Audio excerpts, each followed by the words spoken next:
Jadi dalam perang Khandaq ini Nabi berdoa 3 hari 3 malam, ya, dari Senin, Selasa, Rabu. Tempat doanya Nabi itu yang sebelah kiri, yang ada bangunan kecil, musola, ada mihrabnya. Nah, itu ya, itu namanya Masjid Al-Fatah.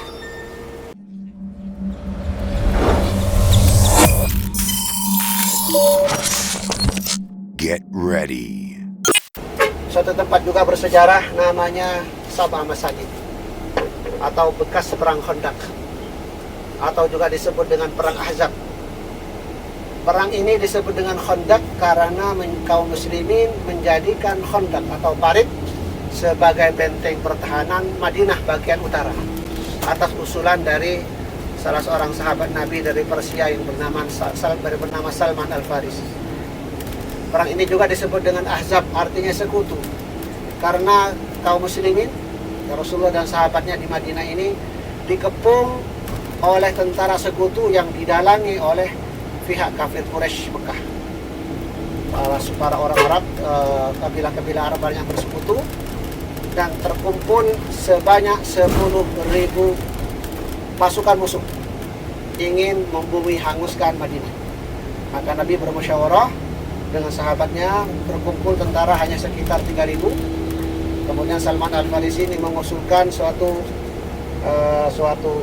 usulan yang sangat cemerlang, yaitu dengan dibuatnya parit. Ini depan kita ini ya, ini ada bukit namanya Jabal Silek nih, di depan ini. Jabal Silek, di lerengnya inilah nah Rasulullah SAW bersama sahabatnya bertempat tinggal, jadi sebagai pusat komando di sini nih. Ini Jabal Silek, tapi sayang paritnya sudah tidak ada. Ini dikenal dulu dengan Sabah Masajid karena dulu ada masjid kecil, Masjid Fatah. Jadi dalam perang Khandaq ini Nabi berdoa 3 hari 3 malam, ya, dari Senin, Selasa, Rabu. Tempat doanya Nabi itu yang sebelah kiri, yang ada bangunan kecil, musola, ada mihrabnya. Nah, itu ya, itu namanya Masjid Al-Fatah. Disitulah Nabi berdoa karena melihat pasukan musuh banyak sekali, 10.000. Nabi berdoa 3 hari 3 malam di tempat ini, nih, sebelah kiri ini, yang agak tinggi nih. Di atas. Ya. Tawal ya? Ya, tawalah mahalan bas. Mahalan. Asyik. Ini daerahnya namanya Sabah Masajid, itu ada musola kecil tuh ya. Ya, ini baru nih, yang putih ini baru. Nah ini nih, yang tempat Nabi pusat komandonya ini. Nih. Oh iya. Pusat komandonya ini. Ya. Jadi Nabi mengomandai sahabat di situ.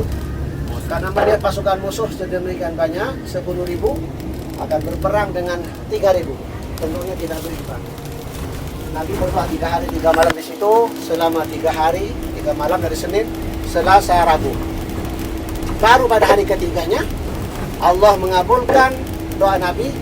Allah kemudian mengirimkan malaikatnya, mengirimkan badai, topan, menerbangkan tenda-tenda pasukan musuh, dan juga menerbangkan kendaraan mereka, unta-unta mereka, kuda-kuda mereka terlempar akibat badai yang sangat dahsyat.